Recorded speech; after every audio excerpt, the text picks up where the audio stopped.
नमस्कार, social media special bulletin में आपका स्वागत है और मैं हूं आपके साथ प्रभात पांडे। इस बुलेटिन में हम आपको दिखाते हैं देश और दुनिया की तमाम बड़ी खबरें और करते हैं उनका सटीक एनालिसिस। तो कौन सी है आज की अहम खबर, डालेंगे एक नजर। तो देखिए, बात करेंगे पीएम मोदी की, जहां पीएम मोदी ने हरियाणा को सौगात दी है। इसके अलावा आगे बढ़ेंगे तो बात करेंगे कांग्रेस ने संविधान का अपमान किया है, कहा है सीएम डॉक्टर मोहन यादव ने। डॉक्टर भीमराव अंबेडकर भारतीय संविधान के शिल्पकार हैं, सीएम धामी ने तमाम बातें कही, इस पर भी बात करेंगे। और आगे बढ़ेंगे तो बात करेंगे नीमच में जैन संतों पर जानलेवा हमला हुआ है और 6 आरोपी भी गिरफ्तार हुए हैं। इसके अलावा 2 मई को खुलेंगे बाबा तुंगनाथ के कपाट। आगे बढ़ेंगे तो बात करेंगे भगोड़ा हीरा कारोबारी मेहुल चौकसी गिरफ्तार हो गया है। गुजरात में 1800 करोड़ की ड्रग्स भी पकड़ाई है, इस पर भी बात करेंगे। इसके अलावा बेटे की खातिर पवन कल्याण की पत्नी ने सिर मुंडवाया है, इस पर भी बात करेंगे। सलमान खान के घर में घुसकर मारने की धमकी मिली है। इसके अलावा अंत में बात करेंगे शेयर बाजार में इस हफ्ते उतार चढ़ाव का अनुमान जताया जा रहा है। तो बढ़ेंगे हमारी पहली खबर की ओर। तो देखिए, आगे बढ़ेंगे। प्रधानमंत्री मोदी ने आज हरियाणा का दौरा किया। उन्होंने सुबह करीब 10 बजे हिसार में हरियाणा के पहले एयरपोर्ट का उद्घाटन किया। यहां से हिसार अयोध्या फ्लाइट को हरी झंडी दिखाई। इसके बाद पीएम यमुनानगर पहुंचे। यहां उन्होंने 800 मेगावाट के थर्मल पावर प्लांट की यूनिट और कंप्रेस्ड बायोगैस प्लांट का शिलान्यास किया। यहां उन्होंने जनसभा को संबोधित किया। इससे पहले हिसार में पीएम मोदी ने कहा कि देश आज़ाद होने के बाद 2013 तक वक्फ का कानून चलता था। 2013 में कांग्रेस ने कानून में संशोधन कर दिया ताकि चुनाव में वोट पा सके। कानून को ऐसा बना दिया कि बाबा साहेब के संविधान की जो है दुर्दशा कर दी। इसका सही उपयोग होता तो मुसलमानों को साइकिल के पंचर बनाने की जरूरत नहीं होती। पीएम ने आगे कहा कि कांग्रेस कहती है कि ऐसा मुसलमानों के हित में किया। मैं पूछना चाहता हूं कि अगर सच्चे मन से मुसलमानों के लिए थोड़ी भी हमदर्दी है तो कांग्रेस पार्टी अपनी पार्टी का अध्यक्ष किसी मुसलमान को क्यों नहीं बनाती। लेकिन इसके नेता ऐसा कुछ नहीं करेंगे। ये सिर्फ देश के नागरिकों के अधिकारों को छीनना चाहते हैं। पीएम मोदी ने हरियाणा को कई सौगातें भी दी।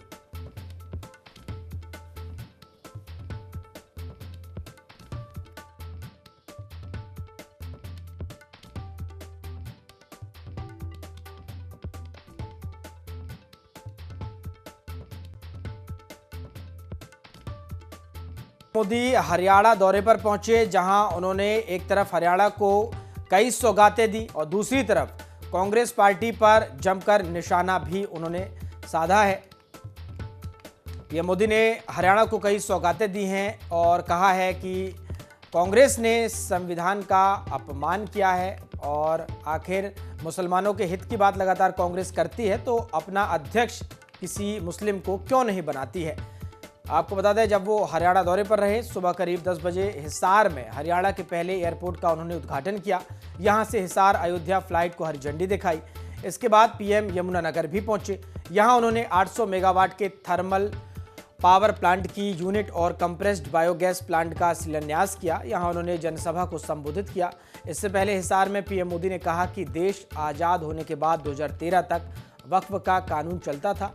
2013 में कांग्रेस ने कानून में संशोधन कर दिया ताकि चुनाव में वोट पाया जा सके।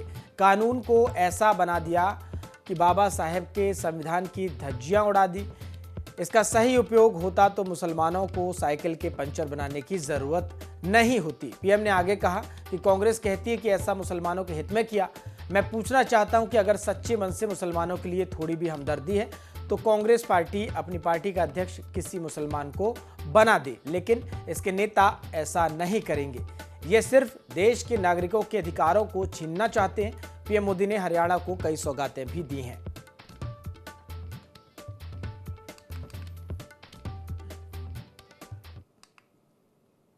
आगे बढ़ेंगे। सीएम डॉक्टर मोहन यादव ने बाबा साहेब डॉक्टर भीमराव अंबेडकर की जयंती पर इंदौर के महू में संविधान महाकुंभ आयोजन में शामिल हुए।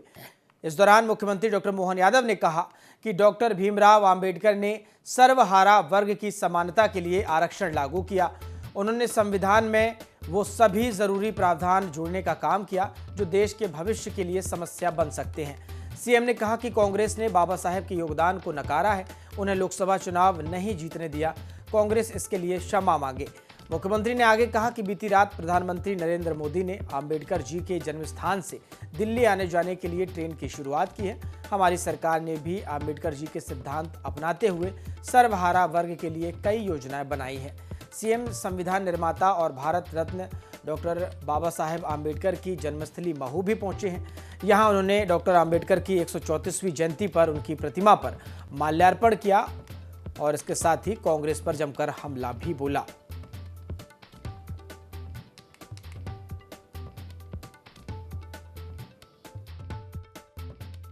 अम्बेडकर जी के अगर जीवन के योगदानों को मिलाकर के बात करें, वो इतने बहुआयामी हैं और एक एक निर्णय उनका ऐसा लगा कि वो अपने भविष्य को जानते थे भारत के, इसलिए भारत के भविष्य के अंदर उठने वाली चुनौतियां, आने वाली कठिनाइयां, ऐसे सारे मामलों को अम्बेडकर जी ने अपने जीवन काल में, यद्यपि उनका जीवन बहुत कठिनाई का है, लेकिन हम सब जानते हैं कि जो कठिनाई के बाद अच्छे मुकाम पे पहुंच जाए तो पलट के पीछे वाले के लिए वो कठिनाई भूल जाते हैं। लेकिन अम्बेडकर जी ऐसे व्यक्तित्व के धनी नहीं थे। उन्होंने अपने जीवन में जो संघर्ष किया, उस संघर्ष से सबक लेते हुए भविष्य में अपने भाई बहन कभी ऐसा कोई कठिनाई आए, उसके खिलाफ लगातार संघर्ष करते रहिए। मैं उनको दोनों हाथ जोड़ के प्रणाम करता हूं अम्बेडकर जी के उस योगदान, जितने प्रकार से उन्होंने अपने जीवन से सबको सबक देने का प्रयास किया। अंग्रेजों की उस कठिन चुनौती के काल में भी ना तब डरे, ना बाद में भी वो किसी और से डरे। सदैव सच्चाई के लिए, समाज की समानता के लिए, बंधुत्व के लिए, सर्वहारा वर्ग की शिक्षा के लिए अम्बेडकर जी ने जो योगदान दिया है वो भूतो न भविष्यति हो सकता है। हम उनको स्मरण करें जीवन भर तो भी कम है। हमारे लिए इतना बड़ा योगदान अम्बेडकर जी का रहा। आगे बढ़ेंगे। मुख्यमंत्री पुष्कर सिंह धामी ने मुख्यमंत्री आवास में डॉक्टर भीमराव अंबेडकर जयंती के अवसर पर उनके चित्र पर श्रद्धा सुमन अर्पित कर उनका भावपूर्ण स्मरण किया। मुख्यमंत्री ने राष्ट्र निर्माण में डॉक्टर अंबेडकर के योगदान को स्मरण करते हुए कहा कि डॉक्टर भीमराव अंबेडकर भारतीय संविधान के शिल्पकार थे। उनके सिद्धांतों और मार्गदर्शन से समाज में व्यापक परिवर्तन आया। उन्होंने अपना संपूर्ण जीवन समाज के वंचित और शोषित वर्गों के उत्थान के लिए समर्पित किया। मुख्यमंत्री ने कहा कि यह दिन हमें डॉक्टर अंबेडकर के दिखाए मार्ग पर चलने और उनके आदर्शों को अपने जीवन में आत्मसात करने की प्रेरणा देता है।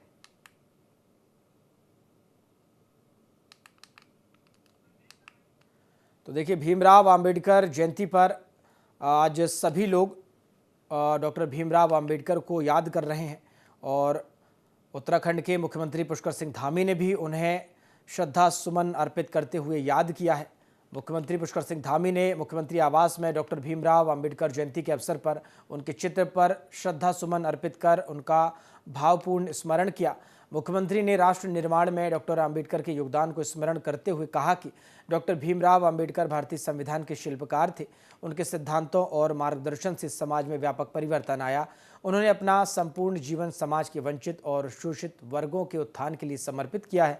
मुख्यमंत्री पुष्कर सिंह धामी ने कहा कि यह दिन हमें अंबेडकर के दिखाए मार्ग पर चलने और उनके आदर्शों को अपने जीवन में आत्मसात करने की प्रेरणा देता है।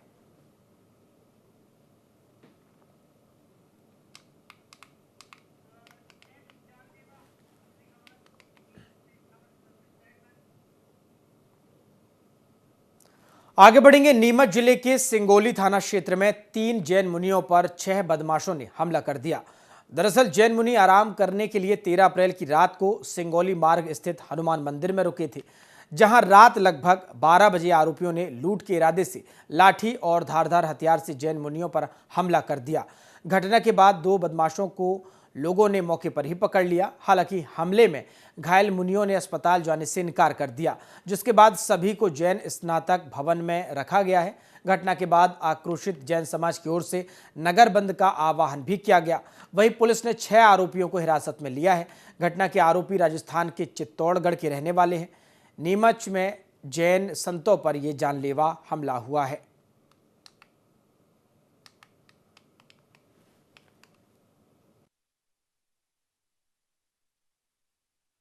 सिंगोली से 3 महाराज मुनि श्री सिंगोली से प्रवास दौरान गांव कछाला के पास बालाजी मंदिर पर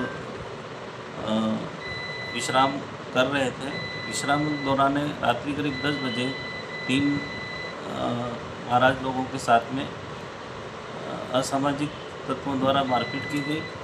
मारपीट दौरान सूचना मिलने पर मेरे द्वारा तुरंत कार्रवाई करते हुए जैन समुदाय के वरिष्ठ कार्यकर्ताओं द्वारा थाने पर रिपोर्ट की गई। रिपोर्ट लिखी, जिस पर से मेरे द्वारा सभी 6 आरोपियों को राउंड ऑफ कर लिया गया है। प्रकरण में विवेचना जारी है, तुरंत न्यायालय पेश की जाए। आगे बढ़ेंगे। रुद्रप्रयाग में स्थित भगवान शिव के पवित्र धाम तुंगनाथ के कपाट 2 मई को सुबह 10:15 पर खोले जाएंगे। तुंगनाथ बाबा के शीतकालीन प्रवास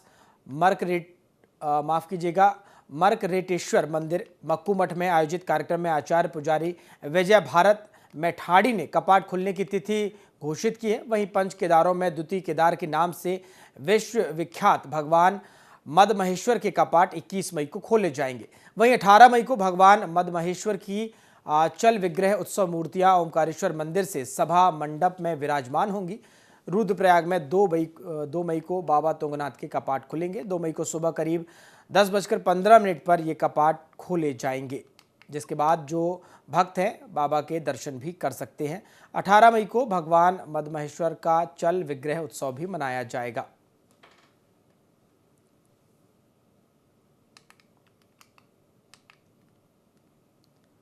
तो देखिए 2 मई को बाबा तुंगनाथ के कपाट खुल जाएंगे और सभी श्रद्धालु और जो बाबा के भक्त हैं वो पहुंचेंगे और बाबा के दर्शन करेंगे। रुद्रप्रयाग में स्थित भगवान शिव के पवित्र धाम तुंगनाथ के कपाट ये 2 मई को सुबह 10:15 पर खोले जाएंगे। तुंगनाथ बाबा के शीतकालीन प्रवास मर्कटेश्वर मंदिर मक्कू मठ में आयोजित कार्यक्रम में आचार्य पुजारी विजय भारत मैठाड़ी ने कपाट खुलने की तिथि घोषित की है। वहीं पंच केदारों में द्वितीय केदार के नाम से विश्व विख्यात भगवान मदमहेश्वर के कपाट 21 मई को खोले जाएंगे। वहीं 18 मई को भगवान मदमहेश्वर की चल विग्रह उत्सव मूर्तियां ओमकारेश्वर मंदिर से सभा मंडप में विराजमान होंगी।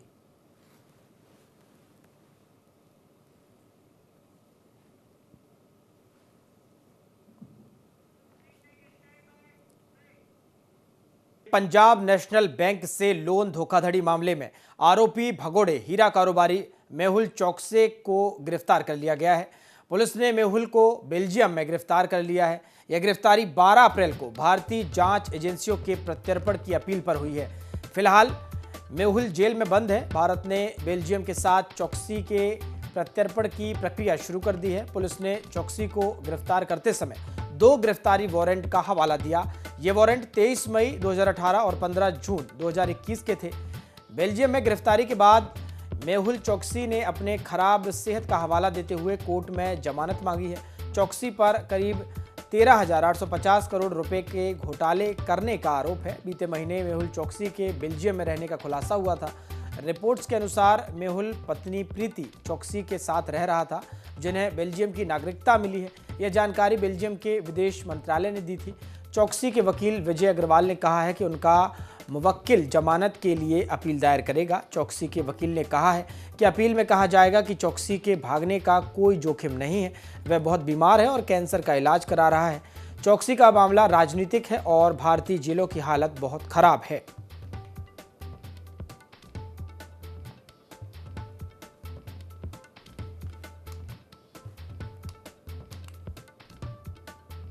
देखिए पुलिस ने अब मेहुल चौकसी को गिरफ्तार कर लिया है। पंजाब नेशनल बैंक से लोन धोखाधड़ी का ये पूरा मामला था, जिस पर आरोपी भगोड़े हीरा कारोबारी मेहुल चौकसी को गिरफ्तार कर लिया गया है। पुलिस ने मेहुल को बेल्जियम में गिरफ्तार किया है।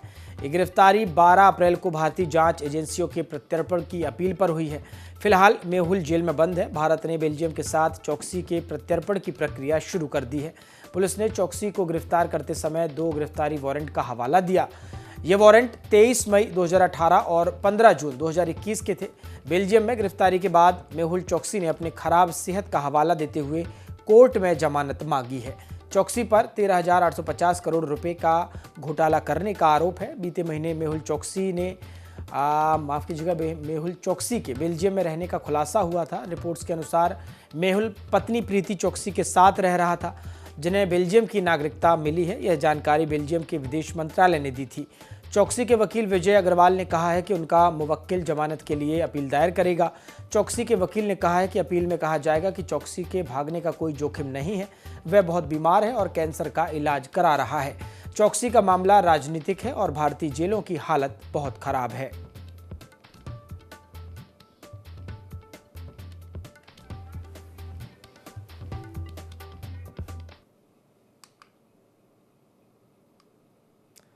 चलिए आगे बढ़ेंगे। बीते दिनों में आंधी बारिश आने के बाद मौसम ने करवट ले ली है।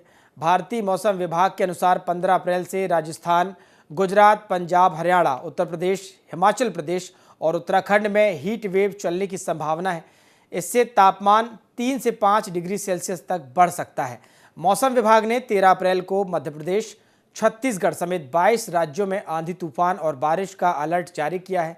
झारखंड के कुछ इलाकों में ओले भी गिर सकते हैं, जबकि ओडिशा में बिजली गिरने की आशंका है। राजस्थान, तेलंगाना के कुछ इलाकों में हीटवेव और गुजरात में उमस भरी गर्मी हो सकती है। राजस्थान के पश्चिमी जिलों में आज से हीटवेव का नया दौर शुरू हो जाएगा। तापमान में 6 डिग्री की बढ़ोतरी हो सकती है। जोधपुर, बीकानेर और शेखावाटी संभाग में भीषण लू चलने की आशंका है। इस दौरान पाकिस्तान बॉर्डर से लगे इलाकों में तापमान करीब 6 डिग्री तक जा सकता है। दिल्ली एनसीआर के लोगों को फिर से 40 डिग्री की गर्मी का सामना करना होगा। बीते दिनों आंधी बारिश से तापमान गिर गया था। सोमवार को तापमान 39 डिग्री के आसपास रहेगा, जबकि मंगलवार को 40 डिग्री के पार पहुंच जाएगा। 16 से 18 अप्रैल तक दिल्ली एनसीआर में भीषण गर्मी का येलो अलर्ट है। आंधी बारिश के बाद मौसम ने ये करवट ली है। यूपी, राजस्थान समेत 7 राज्यों में हीट वेव का अलर्ट जारी किया गया है।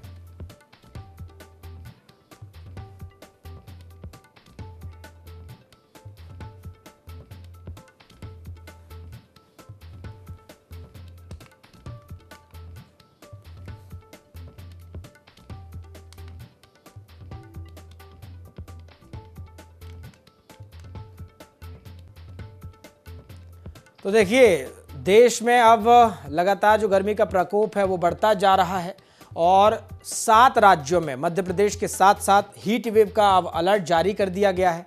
और इसको लेकर अब जो मौसम विभाग है वो अनुमान जता रहा है कि आने वाले समय में तापमान और बढ़ सकता है। दिल्ली एनसीआर में पारा 40 डिग्री के पार पहुंच गया है। यूपी, राजस्थान समेत 7 राज्यों में हीट वेव का ये अलर्ट जारी किया गया है। 16 से 18 अप्रैल तक भीषण गर्मी का येलो अलर्ट भी जारी किया गया है।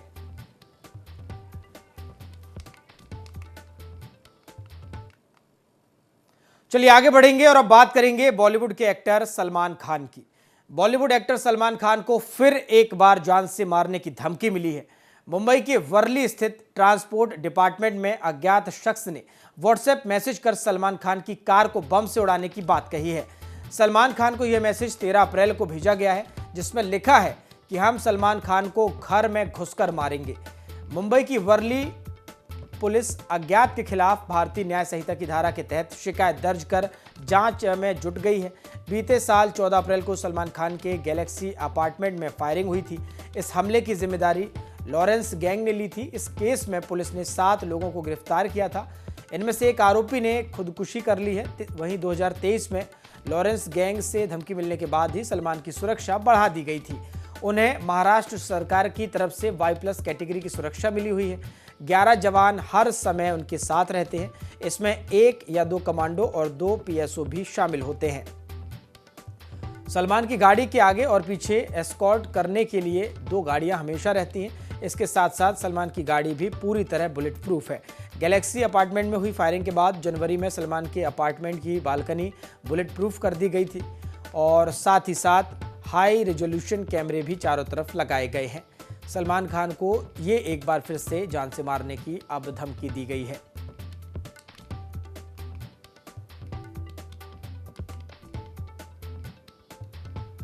तो देखिए, बॉलीवुड एक्टर सलमान खान को लगातार एक के बाद एक जान से मारने की धमकियां दी जा रही हैं। इससे पहले भी उन्हें एक बार जान से मारने की धमकी दी गई तो उनकी बालकनी को बुलेट प्रूफ किया गया, सुरक्षा बढ़ाई गई और अब एक बार फिर से व्हाट्सएप मैसेज के माध्यम से उन्हें जान से मारने की धमकी दी गई है।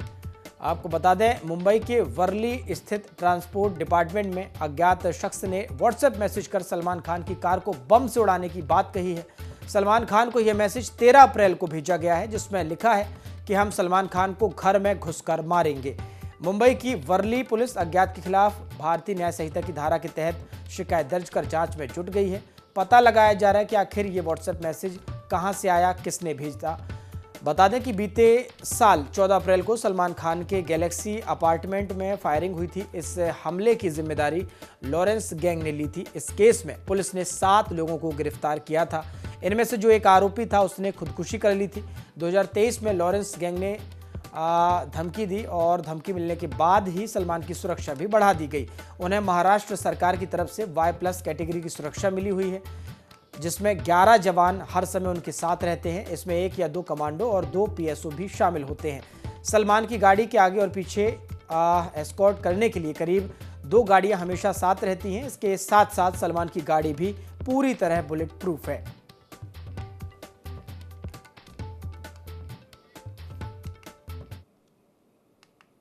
आगे बढ़ेंगे। 2011 में रिलीज हुई शाहरुख खान और करीना कपूर की फिल्म रा.1 का सुपरहिट गाना छम्मक छल्लो आज भी लोगों के दिलों में बसा हुआ है।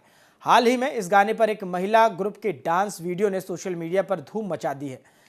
इस वीडियो में 3 महिलाएं स्टेज पर परफॉर्म कर रही हैं, लेकिन लाल साड़ी में डांस कर रही महिला ने अपने जबरदस्त मूव्स से सभी का ध्यान खींच लिया।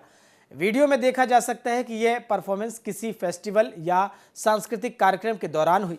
लाल साड़ी में महिला के एक्सप्रेशंस और डांस स्टेप्स ने दर्शकों को मंत्रमुग्ध कर दिया। सोशल मीडिया यूजर्स ने इस परफॉर्मेंस की जमकर तारीफ की और कई लोगों ने इसे करीना कपूर के ओरिजिनल डांस से भी बेहतर बताया है।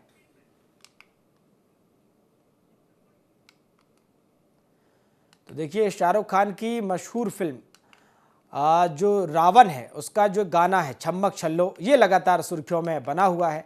और अब ये एक बार फिर से सुर्खियों में क्यों आ गया, जरा अब ये भी जान लीजिए। फिल्म रावण का सुपरहिट सॉन्ग छम्मक छल्लो आज भी लोगों के दिलों में बसा है। हाल ही में इस गाने पर एक महिला ग्रुप के डांस वीडियो ने सोशल मीडिया पर धूम मचाई। इस वीडियो में 3 महिलाएं स्टेज पर परफॉर्म कर रही हैं, लेकिन लाल साड़ी में डांस कर रही महिला ने अपने जबरदस्त मूव्स से सभी का ध्यान खींच लिया। वीडियो में देखा जा सकता है कि यह परफॉर्मेंस किसी फेस्टिवल या सांस्कृतिक कार्यक्रम के दौरान किया गया है। लाल साड़ी में महिला के एक्सप्रेशंस और डांस स्टेप्स ने दर्शकों को मंत्रमुग्ध कर दिया। सोशल मीडिया पर यूजर्स ने इस परफॉर्मेंस की जमकर तारीफ की और कई लोगों ने इसे करीना कपूर के ओरिजिनल डांस से भी बेहतर बताया है।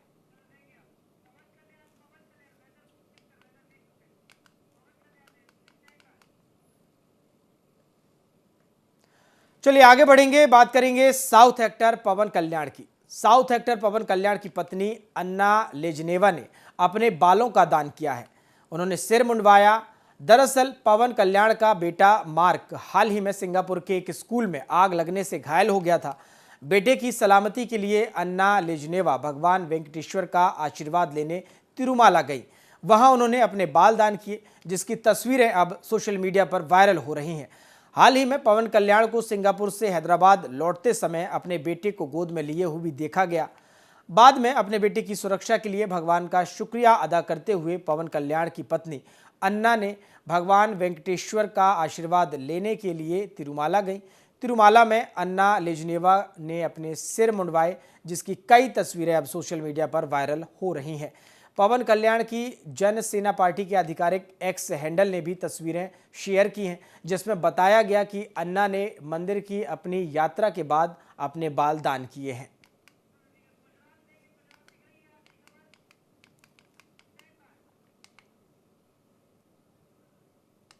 चलिए आगे बढ़ेंगे। गुजरात में एक बार फिर समुद्री रास्ते से आ रही ड्रग्स की बड़ी खेप पकड़ने में बड़ी कार्रवाई को अंजाम दिया गया है।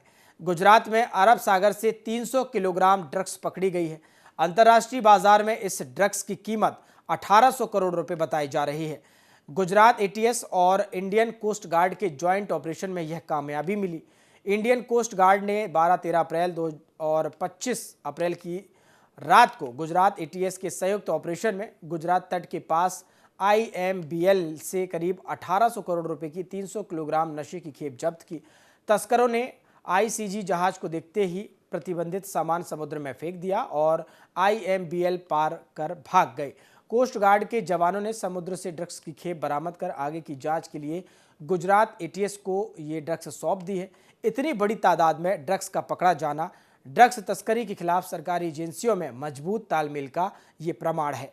गुजरात ATS इस बड़ी कामयाबी पर प्रेस कॉन्फ्रेंस में खुलासा करेगी। गुजरात में इससे पहले भी ATS, कोस्ट गार्ड और NCB संयुक्त ऑपरेशन में ड्रग्स की बरामदगी कर चुकी है। तो देखिए एक बार फिर से गुजरात में समुद्री रास्ते के माध्यम से एक ड्रग्स की बड़ी खेप लाई जा रही थी, जिसको पुलिस ने पकड़ लिया है।